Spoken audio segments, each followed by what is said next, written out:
Alors, bonjour à tous et bienvenue dans cette nouvelle vidéo dans laquelle on va s'entraîner à dériver des fonctions. Donc l'idée, tout simplement, ça va être de prendre quelques fonctions, donc en l'occurrence très exactement 6 fonctions, et puis de les dériver une par une. Dans cette vidéo, on se concentrera sur les fonctions qui font intervenir des fonctions polynomiales, des racines, des fonctions inverses, des puissances, etc. Mais on ne s'intéressera pas à des fonctions qui font intervenir l'exponentielle, le cosinus, le sinus ou le logarithme. Ce sera pour une prochaine vidéo. Donc, cela étant dit, on va pouvoir se lancer avec la première fonction, donc f1 qui a x associe 3 racines de x plus 1 sur x.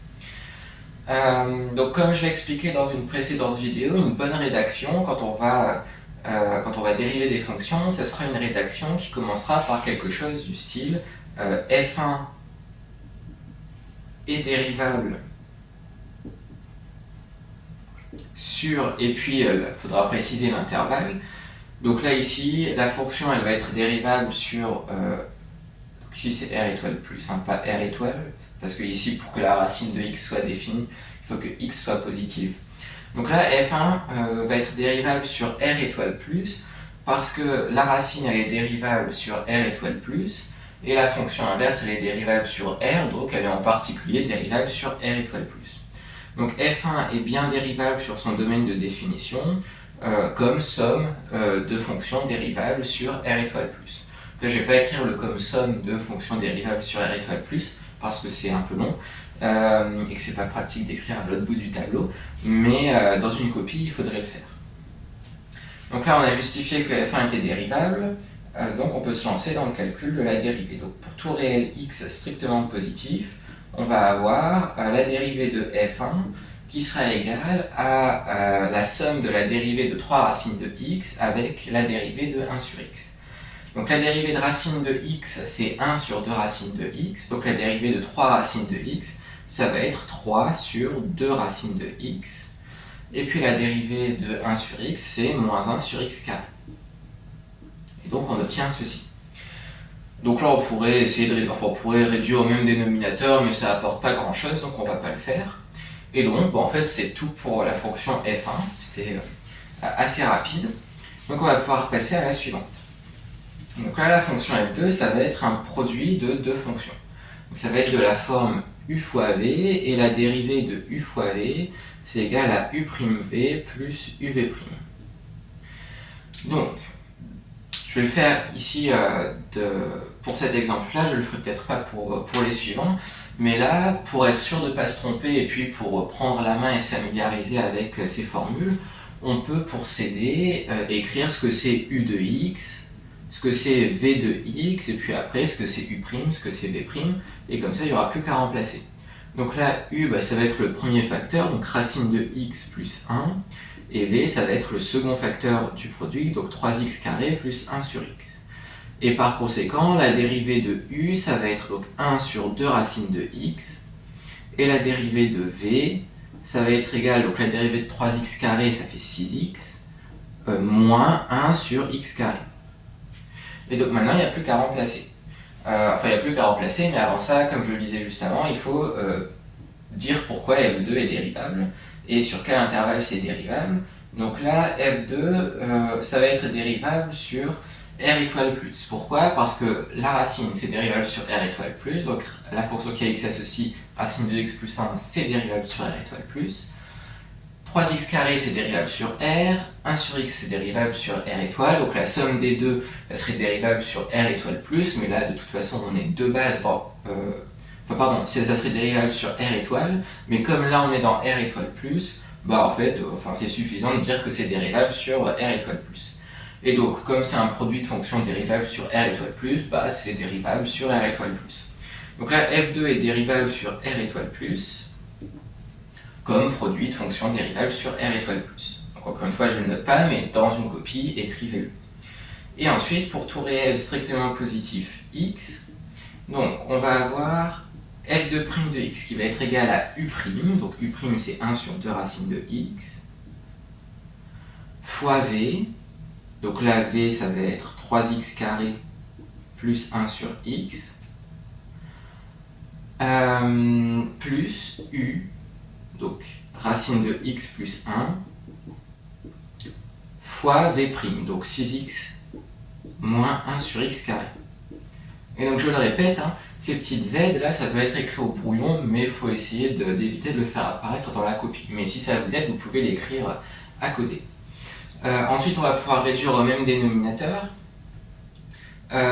Donc pour pas aller trop vite, bon, on va déjà réduire ce qu'il y a là au même dénominateur, pardon, on fera la même chose ici. Donc on va faire en deux étapes. Donc là, pour commencer, ici, il faut multiplier le 3x carré par x en haut et en bas pour mettre au même dénominateur. Donc on va avoir 3x cube plus 1 sur 2x racine de x. Et là, on va avoir donc racine de x plus 1 fois, et donc là, il faut multiplier par x carré en haut et en bas. Donc ça va faire 6x cube moins 1, le tout sur x carré. Et donc, maintenant, il faut voir ce qui manque pour retomber sur un dénominateur commun. Donc là, ici, il va falloir multiplier, on a du x et il nous faudrait du x carré, donc il va falloir multiplier par x en haut et en bas. Donc on va avoir ici 3x4 plus x. Et là, par contre, donc on a déjà le x carré, mais il manque le 2 et le racine de x. Donc il va falloir multiplier par 2 racines de x en haut et en bas. Et donc on va se retrouver avec, donc si on développe le 2 racines de x, ça va faire 2 racines de x fois 2 racines de x, donc 2x, plus 2 racines de x, facteur de 6x cube moins 1, et donc le tout sur donc 2x carré racine de x. Et après, on pourrait éventuellement développer, mais ça ne va pas simplifier énormément les choses, donc pareil, on va s'arrêter là pour F2. Donc on va pouvoir passer pour F3 qui va être un peu plus simple et un peu plus rapide, puisque c'est simplement une fonction polynomiale, et ça, pour les fonctions polynomiales en général, ça se dérive assez bien. Donc, les fonctions polynomiales, elles sont dérivables sur R, donc là, F3 est dérivable sur R en tant que fonction polynomiale, ou bien on peut dire aussi comme somme de fonctions dérivables sur R. Et donc ici, à chaque fois, on va pouvoir dériver les termes les uns après les autres. Et donc il faut simplement se souvenir que pour calculer la dérivée de x puissance n, il faut faire tomber la puissance en facteur et lui soustraire 1. Donc ici, typiquement pour le x4, le 4 tombe, avec le 3 devant, donc ça va faire 12. Et il va rester x puissance 4 moins 1, donc x puissance 3. Il faut faire pareil pour les suivants. Donc là, ici, le x carré, il y a le 2 qui tombe avec le 5, ça fait 10, fois x puissance 2 moins 1, donc fois x. Et puis la dérivée de 7x, c'est 7. Et la dérivée de moins 1, ça fait 0. Donc, c'est terminé pour F3. On va pouvoir passer à F4 maintenant. Et donc F4, ça va être cette fois-ci le quotient de deux fonctions, donc, qui sont des fonctions polynomiales. Et donc maintenant, on va utiliser la formule de la dérivée de u sur v, qui est égale donc à u'v moins uv', le tout sur v carré. Donc pareil, si vous avez besoin, si ça vous aide, vous pouvez écrire à côté ce que c'est u, ce que c'est v, et puis ensuite calculer u' et v', comme ça après vous n'avez plus qu'à remplacer dans la formule en rouge, mais là je ne vais pas le faire. Par contre, ce qu'il faut faire, c'est dire pourquoi c'est dérivable. Donc là ici en haut, on a une fonction qui est dérivable sur r, et là en bas on a une fonction qui est aussi dérivable sur r, mais le souci avec cette fonction qui est dérivable sur r, la fonction qui a x associe x plus 1, c'est dérivable sur l'ensemble des réels. Le problème, c'est que ça s'annule quand x vaut moins 1.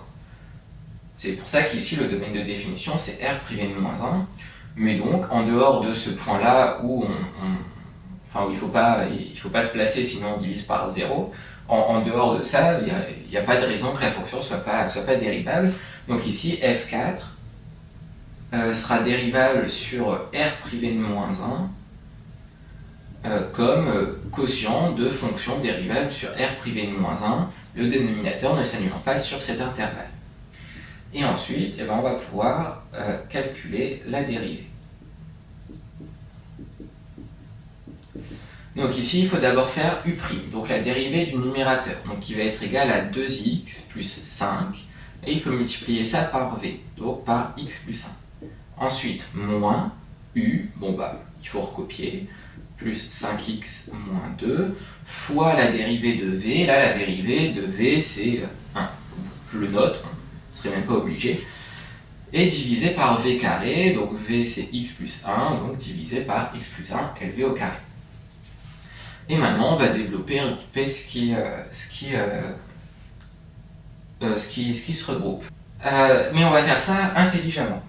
Parce que là, ici, on peut voir qu'il va y avoir à chaque fois des termes en x carré, en x et des termes constants. Donc plutôt que de tout développer et de regrouper, on va faire les deux en même temps. Mais pour faire ça sans trop de difficulté, en fait, il faut d'abord aller chercher tout ce qui est en x carré, puis tout ce qui est en x, puis tout ce qui est constant. Donc là, ce qu'il va y avoir en x carré, il va y avoir évidemment le x carré fois 1, mais il va y avoir aussi le 2x fois le x. Donc là, on va avoir 2x carré moins x carré, donc il va rester 1x carré. Et on va faire la même chose pour le terme en x. Donc le terme en x, il y en a évidemment un qui va venir du 5x avec le 1. Et puis il va y en avoir un en développant le 2x sur le 1, et puis d'autres en développant le 5 sur le x. Donc au final, il y en a 2x plus 5x, donc 7, moins 5x, donc il en reste 2. Donc plus 2x, et puis les termes constants, il va y avoir le moins 2, mais attention, donc avec le moins qui est ici, ça va faire plus 2, et puis le 5 fois 1, donc 5 plus 2, 7. Et le dénominateur, lui, il ne bouge pas. Enfin, ici, on pourrait développer. C'est pas une bonne idée parce qu'en général, j'expliquais dans une précédente vidéo que le signe de la dérivée permet d'avoir des informations sur les variations de la fonction. Donc généralement, là ici on calcule les dérivées pour s'entraîner, mais calculer des dérivées juste pour dire de calculer des dérivées, ça ne sert pas à grand chose. Généralement, on calcule des dérivées pour avoir accès aux variations d'une fonction. Et donc on va avoir besoin de trouver le signe de cette quantité, si on voulait les variations de f4. Et là ici on a un carré, donc on sait que c'est positif. Donc ça se voit, c'est un carré le dénominateur, donc le dénominateur il est positif, il n'y a pas de question à se poser. Et si on développe le carré en utilisant l'identité remarquable a plus b le tout au carré, ça va plus être évident que c'est un carré et donc que c'est positif. Donc c'est pour ça mieux vaut garder le carré comme ça et ne surtout pas le développer. Mais bon, on peut fermer cette petite parenthèse et donc on a réglé son compte à f4. On va pouvoir passer logiquement à f5 et puis après on passera à f6. Donc f5, la même chose, il faut dire pourquoi c'est dérivable et où est-ce que c'est dérivable. Donc là ici déjà la fonction est définie sur R+, et donc sur R+, là ici le 7x moins 8 il est dérivable, et puis la racine elle va être dérivable aussi, parce que la racine c'est dérivable à condition que ce qu'il y a à l'intérieur soit strictement positif. Et là ça va être le cas, parce que si x est positif, on va avoir 8x³ plus 7 qui sera toujours plus grand que 7, donc ça sera strictement plus grand que 0. Donc f5 est dérivable sur R+, et donc il va falloir calculer la dérivée. Donc pour tout x appartenant à R+, donc on va devoir à nouveau utiliser la formule qui est juste au-dessus, c'est à nouveau un produit. Donc f5' de x, ça va être égal donc à u'. Donc la dérivée du produit du premier facteur. Mais le premier facteur, c'est de la forme racine de u. Et racine de u, la dérivée de ça, c'est égal à u' sur 2 racine de u. Donc il faut d'abord dériver ce qu'il y a à l'intérieur, donc le 8x³ plus 7. Donc la dérivée de 7, ça va faire 0, il va rester simplement la dérivée de 8x³ qui fait 24x carré, divisé par 2 racine de u, donc 2 racine de x³ plus 7. Fois v, donc fois 7x moins 8, plus u, donc racine de x³, de 8x³ pardon, plus 7, fois v', c'est 7. Et donc maintenant on va pouvoir réduire au même dénominateur. Avant ça, ici, on remarque qu'il y a 24 et 2 en bas, Donc bon, il va rester 12 en haut. Et donc pour réduire au même dénominateur, il va falloir multiplier le deuxième terme de la somme par racine de 8x³ plus 7 en haut et en bas.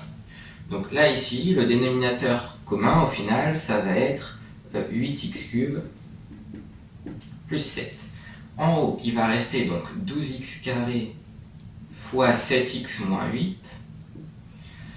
Et après, donc on va multiplier par la même chose ici, donc ça va faire la racine au carré, après avoir réduit le même dénominateur. Donc la racine et le carré vont se simplifier, et il va rester plus 7 facteur de 8x³ plus 7. Et maintenant, il faut développer ça. Donc on va faire un peu de la même manière, on va essayer de faire ça efficacement. Donc le dénominateur, lui, il ne changera pas, donc on peut le recopier comme ça, on sera tranquille avec ça. Donc racine de 8x³ plus 7. Et après, on va avoir du terme en x³, du terme en x², et puis des autres termes, enfin avec des degrés, enfin des puissances de plus en plus basses. Donc le terme en x³, il va venir du 7 fois 8x³ et du x² fois le x. Donc là, on va en avoir 12 fois 7, donc ça va faire 84. Et là, on en a 7 fois 8, donc 56. Donc il faut faire 84 plus 56. C'est ça, on avait dit 84, oui. 84 plus 56, 84 et 6, ça fait 90, et 50, ça fait 140. Donc on a 140 x³. Le terme en carré, il n'y en a qu'un qui va venir d'ici, du moins 8 fois 12. Moins 8 fois 12, on fait moins 8 fois 10, moins 8 fois 2, et on additionne les deux. Donc ça va faire 80 et 16, donc moins 96 x². Il n'y a pas de terme en x, par contre il va y avoir du terme constant qui vient du 7 fois 7, donc plus 49. Et voilà, on a terminé de dériver f5. Donc il va rester maintenant f6, la dernière fonction pour cette vidéo. Donc f6, ça va être la plus délicate à dériver parce qu'en fait, c'est un quotient de fonction, mais le numérateur c'est un produit, donc il va falloir utiliser les deux formules ici en rouge en même temps. Mais bon, on va s'en sortir, ne vous inquiétez pas.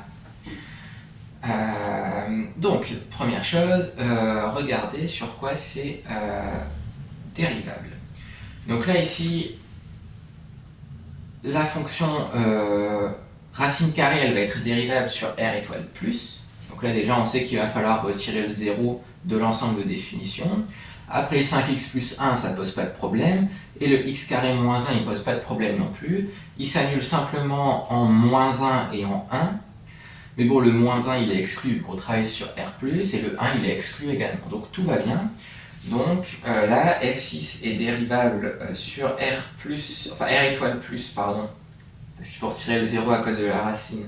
Donc sur R étoile plus privé de 1 comme produit et quotient de fonction dérivable sur cet intervalle avec le dénominateur qui ne s'annule pas.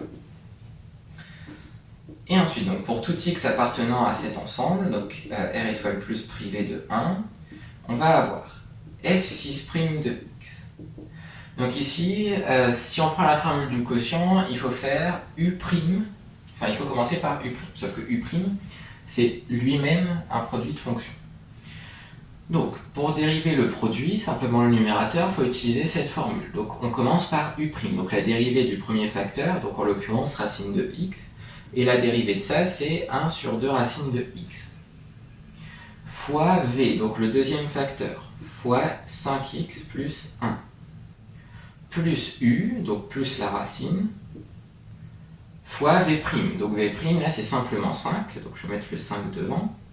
Donc ça c'est la dérivée du numérateur. Donc ici dans cette formule, c'est simplement le u' qui est ici. Donc maintenant il faut multiplier ça par v. Donc v qui est le dénominateur, donc x² moins 1, moins u, donc le numérateur, racine de x fois 5x plus 1, fois la dérivée de v, donc fois 2x, donc je vais le mettre devant le 2x, et le tout divisé par le dénominateur au carré. Donc x² moins 1, LV au carré. Donc voilà, on a appliqué la formule. Maintenant, bon, il y a de fortes chances qu'on puisse l'écrire de manière un peu plus simple. Donc c'est ce qu'on va faire. Et ici, en fait, déjà on a des fractions de fractions. Là, on a le 1 sur 2 racine de x, qui dans le numérateur, on a encore la grande fraction, et en général, on n'aime pas ça en maths. Donc là, en fait, l'idée, ça va être de tout réduire au numérateur sur ce dénominateur-là, pour pouvoir le faire passer en dessous. Donc c'est ce qu'on va faire, mais on va le détailler un peu pour pas aller trop vite. Donc là déjà, on va tout mettre au même dénominateur. Donc là, on va avoir la grande racine, la grande barre de fraction, donc racine de x carré moins 1.